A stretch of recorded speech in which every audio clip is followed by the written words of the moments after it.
Subscribe to our channel by clicking the subscribe button. Click the bell button and enjoy the latest uploads from our channel.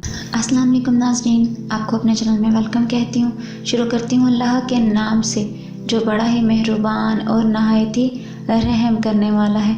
अस्सलातु वस्सलामु अलैका या रसूल अल्लाह व अला आलिका व सहाबिका या हबीब अल्लाह। नाज़रीन, आज की इस वीडियो में मैं आपको एक ऐसा अमल बताने जा रही हूँ जिसके करने से इंशाअल्लाह आपके लिए रिस्क के दरवाज़े खोल दिए जाते हैं, आपके रिस्क में बरकत होती है और आपके माल में इजाफा। हज के दिन इस अमल को आपने करना है। इस अमल की इजाज़त आम है। ये अमल हज के दिन किसी भी वक्त कर सकते हैं। इस अमल का तरीक़ाकार ये है कि आपने सबसे पहले आसमान की तरफ हाथ उठाकर इस्म मुबारक या बासितो 10 मरतबा पढ़ना है।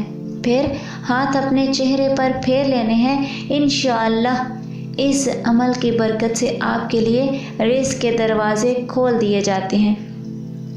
ये अमल आप पूरे साल भी कर सकते हैं। ये अमल आप रोज़ करने का मामूल बना लें तो ज़िंदगी भर किसी के मोहताजी नहीं होगी।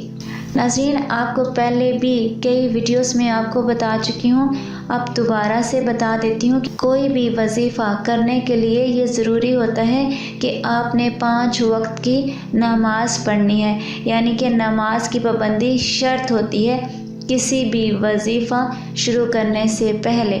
और नाज़रीन, आपको एक और बात बता देती हूँ, जब आप कोई भी वजीफ़ा शुरू करते हैं तो एक वक्त में एक ही वजीफ़ा करना चाहिए। यानी रिस्क के लिए अगर आप कोई वजीफ़ा कर रहे हो तो पहले एक वजीफ़ा ख़त्म करने के बाद आप दूसरा वजीफ़ा शुरू कर सकते हो।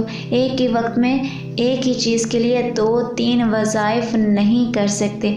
जैसा कि हमें बुखार हो तो हम एक वक्त में एक ही दवाई लेते हैं, यानी कि अगर हमने पैनाडोल ली है तो हम साथ ब्रूफिन या दूसरी टैबलेट्स नहीं लेंगे। इसी तरीके से कोई भी वजीफ़ा जब आप शुरू करें तो किसी एक चीज़ के लिए एक ही वजीफ़ा शुरू करें, और अगर वो ख़त्म हो जाता है तो फिर आपने दूसरा वजीफ़ा शुरू करना है। आज की इस वीडियो में इतना ही, तो हमें याद रखिएगा। मिलते हैं अगली वीडियो में, तब तक के लिए अल्लाह हाफ़िज़।